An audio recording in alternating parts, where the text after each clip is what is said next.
Hi, this is Suresh.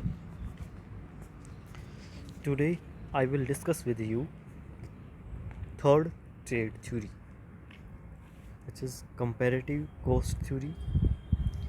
It is also called comparative cost advantage theory or comparative advantage,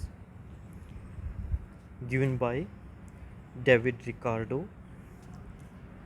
This theory is published in Ricardo's book Principles of Political Economy and Taxation in 1817.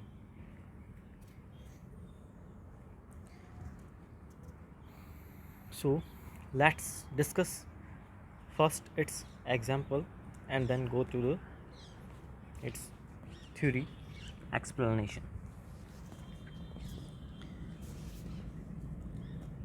There are two nations, US and UK. They produce US can produce 6 unit of wheat by using 1 labor hour, or it can produce 4 units of cloth by using the same 1 labor hour. Similarly, UK can produce 1 unit of wheat by using 1 labor hour, or it can produce 2 units of cloth by using 1 labor hour.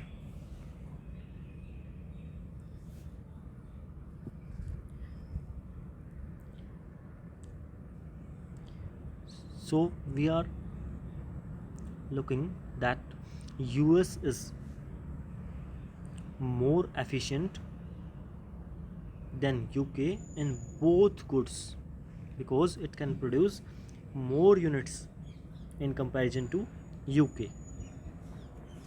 So US is efficient in production of wheat as well as cloth, but its comparative disadvantage in production of cloth over UK.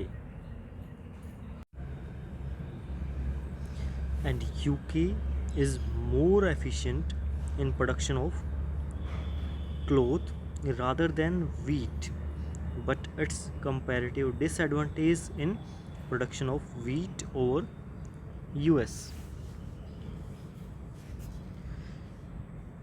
Now domestically exchange rate in US is 6 wheat is equal to 4 cloth because it can produce by using the same labor or 1 labor to produce 6 wheat bushels, or it can produce by using 1 labor 4 units of cloth. In UK, domestic exchange rate is 1 unit of wheat is equal to 2 units of cloth, because the same reason here, 1 unit of wheat is producing by using 1 labor hour, or 2 units of cloth is producing by using 1 labor hour.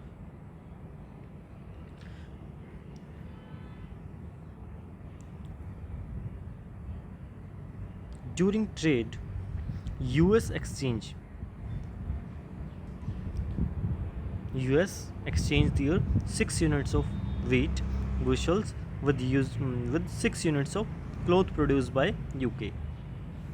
जब trade करेंगे तो US क्या करेगा, जब उसको 4 unit से ज़्यादा cloth मिलेंगे तब वह ट्रेड करेगा, तो एक्सचेंज में क्या करेगा, ये 6 यूनिट किसको देगा, UK को वीट की, और 6 यूनिट लेगा वापस इससे क्लोथ की. ठीक है. फॉर यूके के लिए 6 unit of wheat is equal to 6 labor per hour because it can produce 1 unit by using 1 labor hour. So 6 labor per hour is equal to 12 cloth, because it can produce 12 units of cloth by using 6 labor. How it can possible? So UK is produce 2 units of cloth by using 1 labor.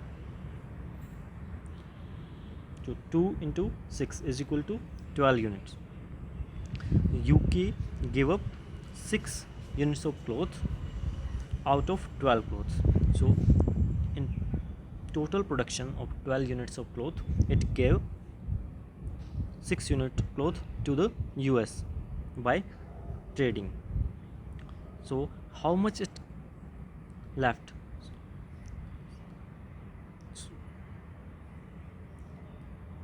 So there is 6 units of cloth left in UK. Now gains from trade. It means US gain 2 units of cloth because it get 6 units or half labor hour through trade, and UK's gain 6 units of cloth or 3 labor hour because it can produce 12 unit of cloth by using the US 6 labor hour, or we can say by getting 6 wheat bushels, which is equal to 6 labor hour in UK. It was the practical example of Ricardo theory. Now introduction. The comparative cost theory was first systematically most important and still unchallenged law. ये क्या है? Unchallenged law है of economics with many practical application, और इसके बहुत ज़्यादा क्या practical applications हैं लाइफ में. So David Ricardo try to give the answer of the following question in which Adam Smith was unable, जिसमें एडम स्मिथ क्या था? अनेबल था in his absolute cost advantage theory. जो absolute cost advantage theory थी Adam Smith की, उसमें इस question का आंसर नहीं दिया गया था, जो कि नीचे है, जिसका आगे फर्दर रिकार्डो ने ग्लोब क्रिएट करके इसमें दिया.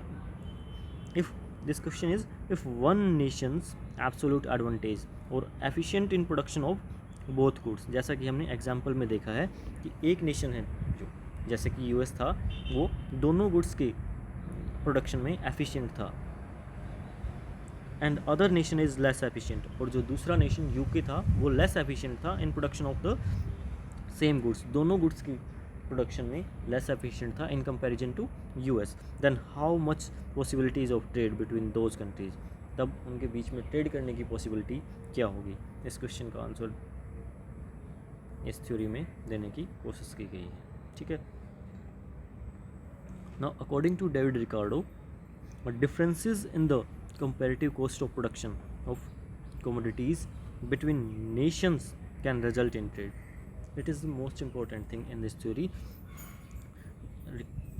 Differences in the comparative cost, जो comparative cost होगी उनमें difference है production of commodities between nations, दो देशों के बीच, वो क्या रिजल्ट देगा? वो ट्रेड का रिजल्ट देगा, मतलब उससे ट्रेड होगा. अगर दोनों कंट्रीज़ के बीच कोस्ट का डिफरेंस है प्रोडक्शन करने में, उससे क्या होगा? तब ट्रेड होगा. अगर कोस्ट डिफरेंस है ही नहीं तब ट्रेड पॉसिबल नहीं होगा. एंड एब्सोल्यूट कोस्ट एडवांटेज और disadvantage is not necessary for trade. और रिकार्डो ने ये भी बता दिया कि जो एब्सोल्यूट कोस्ट एडवांटेज है और डिसएडवांटेज है वो ज़रूरी नहीं है ट्रेड करने के लिए. और ज़रूरी क्या है? Differences in comparative cost of production. So there two nations trade with each other voluntarily. दो नेशंस हैं वो अपनी इच्छा से ट्रेड करेंगे. Both nations must gain. ये बात तो एडम स्मिथ ने बोली थी, लेकिन आगे क्या है? On the basis of cost, comparative cost differences. किसके बेस पे ट्रेड करेंगे? वो कंपैरेटिव कोस्ट डिफरेंस, जो कोस्ट में डिफरेंस होगा दोनों कंट्रीज़ के, उसके आधार पर ट्रेड होगा. इफ़ वन नेशन गेन, अगर एक नेशन को gain, if one nation gain nothing और लॉस्ट अगर एक नेशन को कुछ गेन नहीं हो रहा है, कुछ प्रॉफिट नहीं हो रहा है और लॉस हो रहा है, it would simply refuse the trade. वो क्या करेगा, ट्रेड बंद कर देगा। Simple explanation of the theory. But how does this mutually beneficial trade, जब एक कंट्री दोनों गुड्स के प्रोडक्शन में एफिशिएंट है तो ट्रेड कैसे पॉसिबल होगा? And from where do these gain from trade, और जो ये गेन होगा वो कहाँ से आएगा? According to David Ricardo's theory, trade between two nations is based on cost comparative advantage. किसके ऊपर बेस्ड होगा trade? Cost comparative cost advantage के ऊपर। Trade between two countries would be mutually beneficial if one country could produce one commodity. कब beneficial होगा ये mutually? जब एक कंट्री प्रोड्यूस करेगा एक कमोडिटी को एट कंपैरेटिव कोस्ट एडवांटेज, जिसमें उसका कंपैरेटिव कोस्ट एडवांटेज है ओवर द अदर कंट्री। जैसा कि यूएस ने किया कि उसका कंपैरेटिव कोस्ट एडवांटेज किस में था? वीट प्रोड्यूस करने में। And other country could in turn produce another commodity, और जो दूसरी कंट्री थी यूके, उसका at comparative cost advantage over the first, और उसका कंपैरेटिव कोस्ट एडवांटेज किस में था? क्लोथ में। According to the law of comparative advantage, even if one nation is less efficient than the other nation in the production of both commodities, there is trade will be mutually beneficial. The first nation should specialize. First nation किस में specialize करेगा? किस में specialize करना चाहिए? In the production of production में and export, और उसको एक्सपोर्ट करना चाहिए the commodity in which it's absolute disadvantage is smaller, जिसमें उसका के प्रोडक्शन करने का जो डिसएडवांटेज है वो कम है। तो किस में था यूएस का डिसएडवांटेज कम?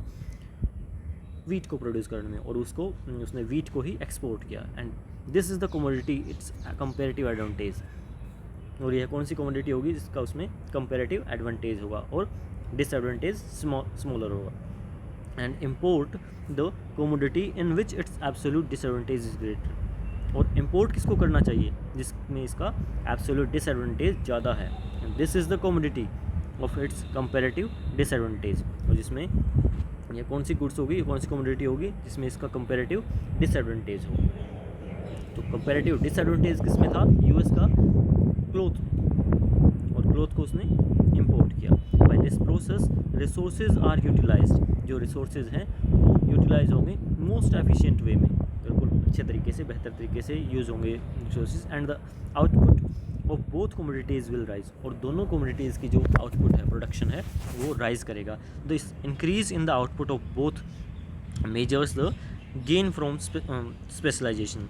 और ये क्या मेज़र करता है? जो राइज हुआ है कमोडिटीज़ का प्रोडक्शन का गेन किससे? Specialisation in production available to be divided between the two nations through trade. और जो ये राइज है, ये गेन है, ये कैसे ये डिवाइड होगा दोनों नेशंस में, ट्रेडिंग कंट्रीज़ में। अब इसकी अजम्पशन आती हैं। It's two into one model और theory. Here two is the first two is two nations, second is two commodities, and one is factor of production which is labor only. So labor is the only factor of production which is homogeneous.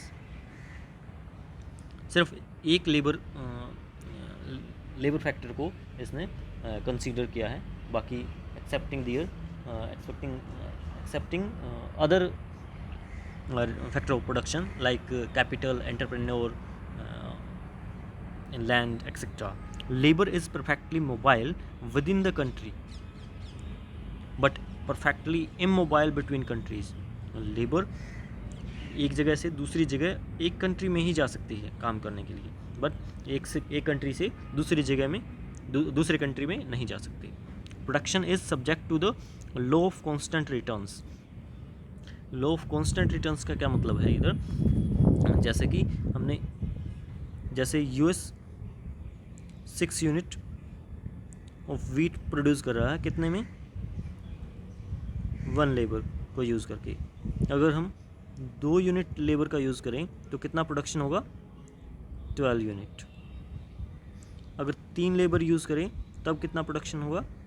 अगर 18 units of wheat produce हो रहा है, तो it is a constant returns when we increase one labor unit and it increase the same rate of production. It is a constant returns. International trade is free from all barriers. जो अंतर्राष्ट्रीय व्यापार होगा वो all barriers से free होगा, जैसे कि excise duty है, कस्टम ड्यूटी है, सॉरी एक्साइज नहीं आएगा इसमें, कस्टम ड्यूटी है और टैरिफ है, कोटा है, that's all. No transportation cost, और कोई भी किसी प्रकार की ट्रांसपोर्टेशन कॉस्ट नहीं होगी. फुल एम्प्लॉयमेंट, जो फैक्टर है और फैक्टर ऑफ प्रोडक्शन है लेबर, वो फुली एम्प्लॉयड है. परफेक्ट कंपटीशन है. नो टेक्नोलॉजी चेंज, और किसी प्रकार का कोई टेक्नोलॉजी अपग्रेडेशन नहीं होगा. अब इसका इवेल्युएशन और क्रिटिसिज्म आता है. Based on the labour theory of value which assumes labour is the only factor of production. ये इसकी मेन लिमिटेशन है कि ये लेबर थ्योरी ऑफ वैल्यू पे बेस्ड है, जिसने सिर्फ लेबर को ही अकेले फैक्टर ऑफ प्रोडक्शन कंसीडर किया है. In a money economy it is not proper to express the cost of production in real terms. जैसे कि इन्हें अब की जो मॉडर्न इकोनॉमी है उसमें क्या मनी से कॉस्ट को एक्सप्रेस किया जाता है, लेकिन जो रिकार्डो है इन्होंने कैसे एक्सप्रेस किया, लेबर की टर्म्स में. Mobility of labour and homogeneity is also incorrect. Modern economy में ये भी इनकरेक्ट है कि जो लेबर है जैसे कि यूएस माइग्रेट हो गया या फिर किसी और नेशन में माइग्रेट हो गया, तो ऐसा इसमें नहीं कि बोला गया है कि एक कंट्री से दूसरी कंट्री में नहीं जा पाएगा labour. Cost can't be remains constant every time. और जो इन्होंने कांस्टेंट कॉस्ट की बात की है वो हर एक समय कांस्टेंट नहीं रहेगी. जैसे जैसे हम प्रोडक्शन इंक्रीज़ करेंगे वो डिक्रीज़ या इंक्रीज होती जाएगी, ठीक है, as per time. If two countries in which one is very small, अगर दो कंट्रीज़ हो गए ट्रेडिंग कंट्री और जिनमें से एक सब बिल्कुल ही स्मॉल कंट्री है and one is large, then how complete specialisation possible. तो कंप्लीट स्पेशलाइजेशन पॉसिबल नहीं होगा, क्योंकि अगर वो जो स्मॉल कंट्री है वो लार्ज कंट्री की डिमांड को ही कंप्लीट नहीं कर पा रहा है, तो उसको जो बची हुई डिमांड है वो खुद प्रोड्यूस करके या फिर किसी दूसरे नेशन से इंपोर्ट करके अपनी डिमांड को पूरा कर सकता है. तो ये कंप्लीट स्पेशलाइजेशन वाली जो एजम्पशन है इसको भी इन्होंने क्रिटिसाइज़ किया है. Now comparative differences in labour cost from the basis of international trade. It does not explain what underlies such differences in relative cost of production. कि जो ये डिफरेंस है लेबर कोस्ट का, ये किसके कारण है, क्या इसका आधार है, इसको एक्सप्लेन नहीं किया गया है. Finally the Ricardo model neglects the possible role of economies of scale. जो पैमाने की बस्ते हैं उसको भी इन्होंने नेग्लेक्ट किया है as a cause of international trade, जो कि इंटरनेशनल ट्रेड का कारण है, जिसके कारण इंटरनेशनल ट्रेड होता है. Which leaves it unable to explain the large trade flow similar countries. इससे के कारण ट्रेड होता है. पैमाने की बस्तों का जो इकोनॉमीज ऑफ स्केल है उसका भी इम्पोर्टेंट रोल है, लेकिन इसको भी इन्होंने रिकार्डोज ने नेग्लेक्ट किया है. Now in conclusion we can say that in spite of these failings, इन सब failings के बाद भी, इन सब criticism के बाद भी, the basic prediction of the Ricardian model, basic prediction क्या था इसका, the countries should tend to export those goods in which their productivity is relatively high. इसमें उसकी उत्पादकता हाई है, जिसके में उसका comparative disadvantage smaller है और जिसमें उसका comparative advantage ग्रेटर है. उस कमोडिटीज़ को क्या करना चाहिए, उसको एक्सपोर्ट करना चाहिए. Has been strongly confirmed by number of studies over the years. इसको कन्फर्म किया गया है कि नंबर ऑफ स्टडीज़ के द्वारा ओवर द ईयर्स, मतलब लंबे समय तक स्टडी हुई है, उन्होंने इस बात को कन्फर्म कर दिया है कि ये बिल्कुल सही है. It is extremely useful tool for thinking about the regions why trade may happen and the effects of international trade on national welfare. और इसका ट्रेड का, इंटरनेशनल ट्रेड का नेशनल वेलफेयर पर क्या इफ़ेक्ट होगा, ये हमें सोचने के लिए एक टूल के रूप में यूज़फुल है। ठीक है, thank you. It's all about Ricardo's theory of international trade.